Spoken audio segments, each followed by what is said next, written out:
Good morning. It's a little windy. When that sun comes up, it'll be even windier. I hope we can all hear me today. I'm going to do step 7. Humbly asked God to remove our shortcomings. And then here is a little writing about it. It says, from the Tao of Pooh. There are things about ourselves that we need to get rid of. There are things we need to change. But at the same time, we do not need to be desperate, too ruthless, too combative. Along the way to usefulness and happiness, many of those things will change themselves, and the others can be worked on as we go. The first thing we need to do is recognize and trust our inner nature and not lose sight of it. For within the ugly duckling is the swan. Inside the bouncy tigger is the rescuer who knows the way. And in each of us is something special that we need to keep. All right, step 7. Humbly asked God to remove our shortcomings. Step 7 of Coda. Fear was a large part of Fear was a large part of my life and my codependency. Fear of people, fear of life, fear of my past, fear of God, fear of recovery, fear of myself. One thing I feared about recovery was taking this step. On the one hand, I wanted God to remove my shortcomings. On the other, I wasn't sure there would be anything left if God did that. Would God come down and in one fell swoop remove everything of me that resembled me? Would I turn into a saint? A shell? I wasn't certain I had much to lose, because I didn't think there was much of me. I felt like a shell, and to have my defects taken, the ones I've come to call codependency, sounded a bit like annihilation. What would happen to me? Who would I become? Would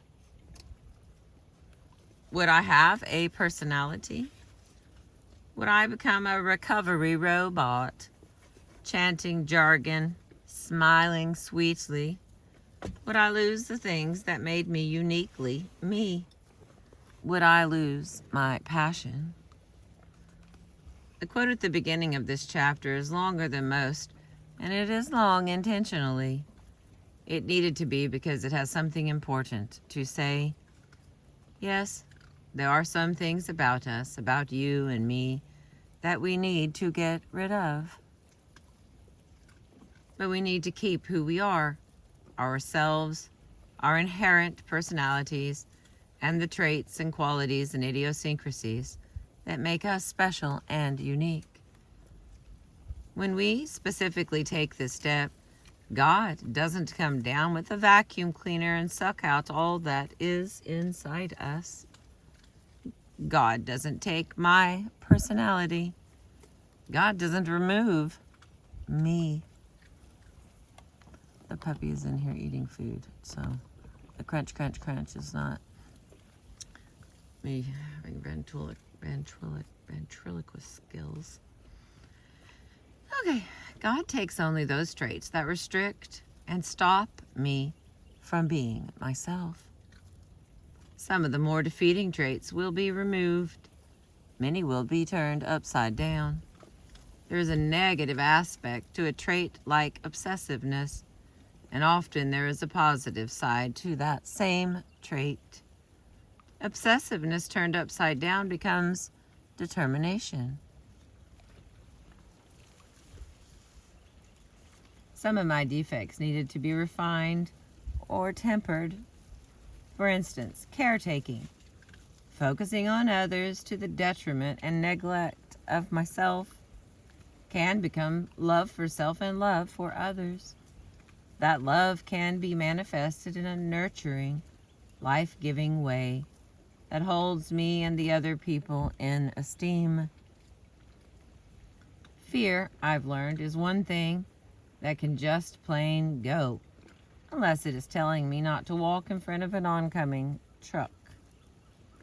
I've learned that letting go of my defects does not eliminate my personality. It allows it to come through and shine for the first time since I was a very young child. In the first part of the step, humbly ask God. Aside from our fear about what will happen to us if we are if we are without our defects and what it means to have our defects removed, there's really only one idea in this step to discuss. We humbly ask God to remove our shortcomings. That does not mean we holler at God to change us. It does not mean we demand. It does not mean we have to whimper, grovel, beg, plead, or incessantly ask. What this step means is that we acknowledge that God is the power. We acknowledge the difference between God and ourselves. God is all-powerful. We aren't and don't have to be. Some things we just can't do ourselves. Changing ourselves is one of those things. So we ask God to do for us what we cannot do for ourselves. We humbly ask God to remove our shortcomings. It helps to say, please. In the next part, trusting the process. First time I took this step, I did exactly as the big book said. I went away by myself into a room and I closed the door. I asked my Creator to take from me all my defects of character. Despite my fears, I meant it. I was ready to have those things taken from me that I had become aware of and had discussed in my 4th and 5th steps. I was even willing to have those things taken from me that needed to be removed, things I had missed in my 4th and 5th steps. So I said that too.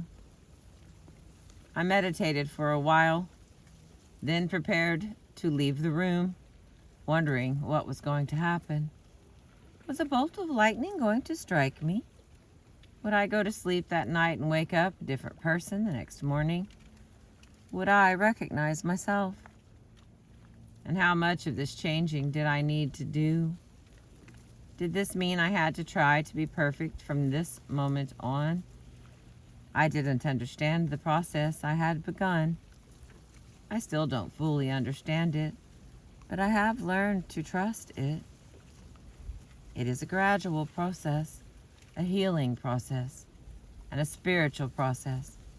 It doesn't hurt, at least not any more than necessary to heal us from past hurts or to get our attention. It is a process, and even the pain becomes palatable once we become willing to feel instead of resist, once we become willing to surrender. It is not, I learned, an instantaneous process, and there is nothing to fear. Over the years, we become changed. I did not have to change myself. I was not instantly revolutionized when I took this step, but taking it set in motion the process. Slowly, I began to notice things about myself, like caretaking, controlling, fear, and unresolved grief from my past. Not in a chunk. I first became aware of how controlling I was with one person. I didn't stop. I simply became aware of it. Then I became aware of how controlling I was with another person. Again, I didn't stop. I became aware of it. Then I struggled for a while with myself. I'd try to stop, but find myself unable to. Or I'd stop the behavior, but I'd still want to do it. I'd try harder, fail, and finally surrender. I'd stop flailing about and let myself be. That's when the gifts came. Gifts like detachment, letting go, realizing deep within me that I couldn't control another. That doesn't mean I did it perfectly, or that the gifts all came at once. But over time, letting go gradually replaced the need to control. It doesn't mean the need and desire to control doesn't come back. In my life and in the lives of many people who volunteered their stories for this book, control stands out as a number one issue well into recovery.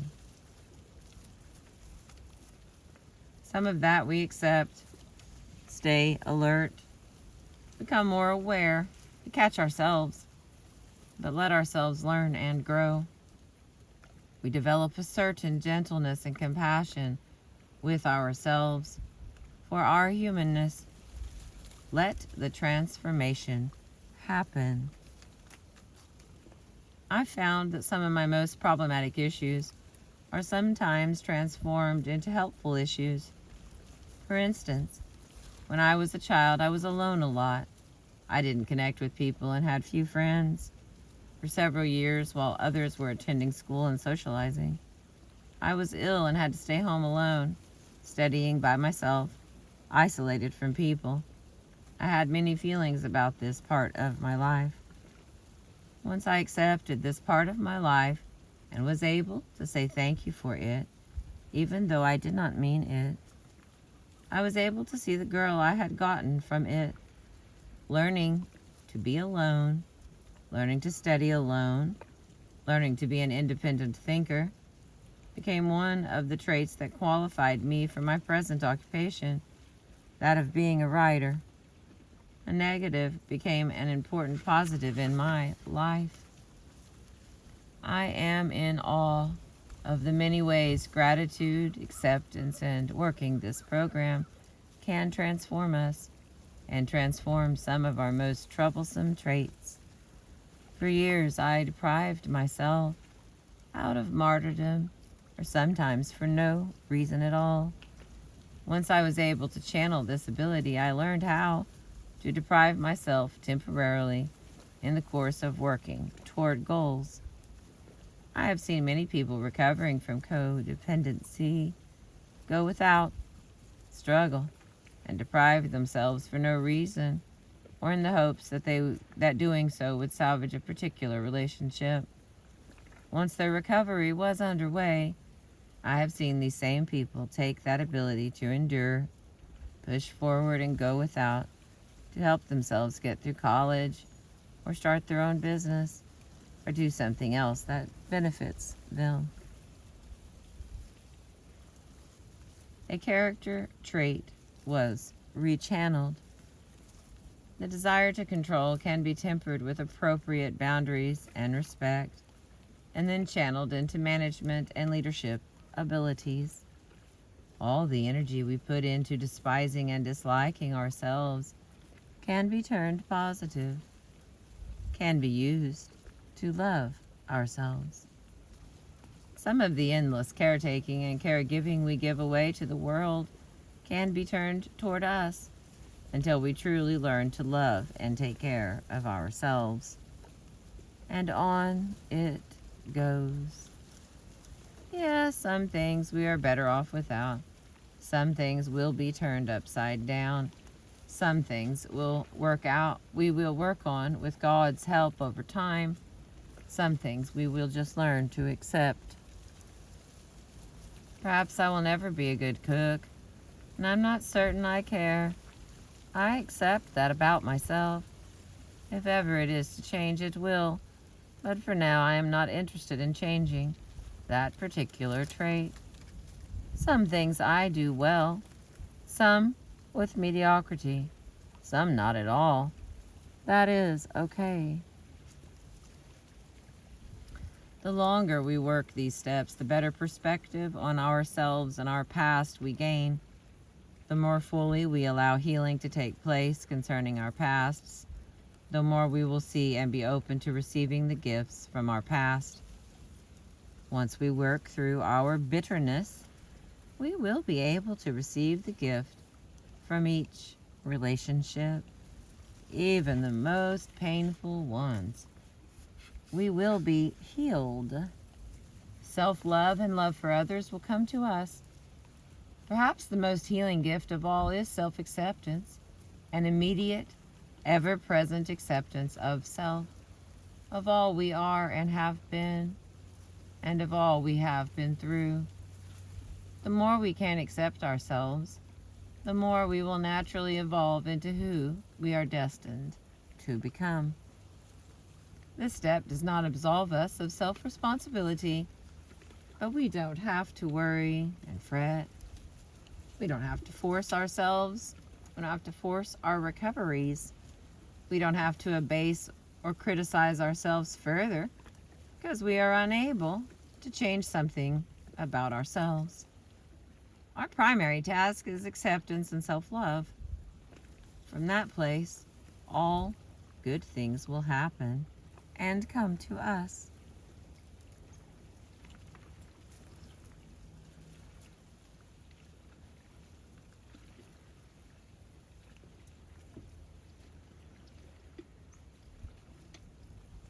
We may be led to a private therapist or a specialized recovery group. We may be led into awareness of another addiction or problem within us and into recovery for that. We may find ourselves in a relationship that begins to trigger deep healing from our pasts. We may find ourselves in an employment situation challenging us in new ways to use our power. We may discover new parts of ourselves as we explore that we can explore and work on. The process will work, and it will work its magic on us if we allow that to happen. Sometimes it works even when we resist. We will find ourselves being changed right down to the core of ourselves in ways that we could not do for ourselves. And it happens naturally if we let it. This step gives us permission to be who we are. We say, please help me. Please change me. From that moment on, we can be who we are and let the changes happen. We don't have to work so hard. We don't have to struggle so. Our task is to accept ourselves at any given moment. Ask God to do the rest. Ask knowing that what we want and need done for us is greater than what we could accomplish. Ask knowing that we are not expected to do it ourselves. Then be open to and trust what happens next. Yes, we do have a part in this process. That part is applying ourselves to the steps. There are tasks at hand, and we will be shown and helped to do whatever it is we are to do when we are to do it. But the task in this step is simple. This is the humbly ask God for what we need step. It gives us permission to come as we are and bring our needs and desires to our higher power. We say please, then trust that we have been heard. And the last section, the 4 activities for this step. The transformation steps. Step 6 and 7 are the transformation steps. When people ask me how I've changed or how they can change, I do not have an elaborate reply. I never have. Yet I have been through major transformations in my lifetime. I began, as we all do, as an innocent child. By the time I was 12, I was a full-blown practicing alcoholic. By the time I was 18, I was shooting drugs. By the time I was 23, I was in a methadone program. By the time I was 26, I was in treatment, initially against my wishes, for drug addiction. I became transformed into a sober person and began my connection with these steps and a power greater than myself. I was transformed from a person obsessed with chemicals to a person dedicated to sobriety and a new way of life. From there, I discovered yet another obsession, my obsession with people and my neglect of myself. I discovered a deeper part of me, a part full of pain and longing, the black hole in my soul. Over the years, I went through another transformation. I was gradually changed into a person who was less fearful, less controlling, and more focused on personal accountability and responsibility.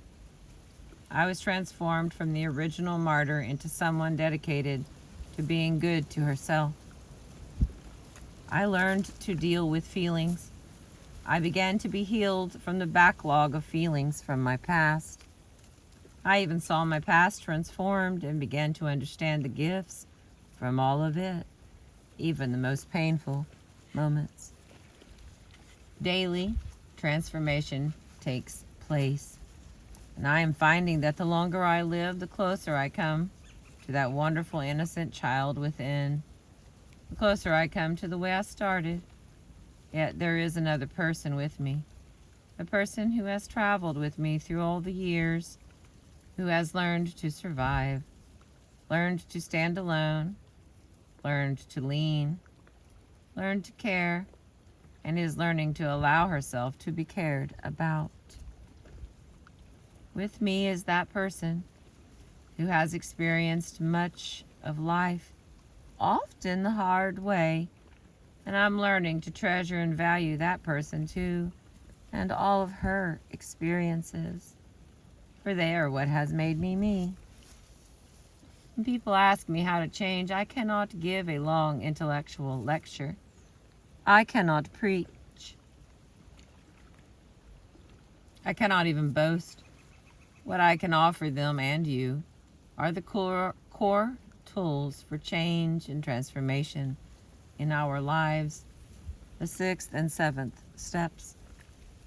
Become willing, become open, say please, and cherish who you are now in this moment. Nothing can interfere with the good that is coming your way in life and in this program called Recovery. This step does not eliminate us. It embraces and brings together the beauty of that innocent, natural child in each of us and combines it with the wisdom of our experiences. It enables us to realize our potential fully. Our gifts will become enhanced and accentuated. Our idiosyncrasies will become acceptable, at times laughable. Our negatives will be illuminated, lightened, eliminated, or made bearable. Ask God to help us.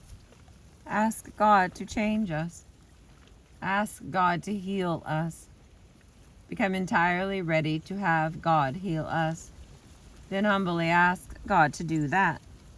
That is the essence of the 6th and 7th steps, and they are the core of our healing. Okay, we've got a few activities here. We've got 5 of them for the end of the chapter. Number 1, what are your fears about becoming changed? Write about them or talk about them with another person. Number 2, how have you already seen yourself changed? How much of this did you actually have to do? How much were you empowered to do? Hi, pretty bird. Reflect on the gradual, natural nature of change in your life. Number 3, writing letters is a favorite tool of mine. Write a letter to God as you understand God. In that letter, talk about what bothers you, what you would like to see changed about you. Ask God to help you change those things in yourself and your life that need changing.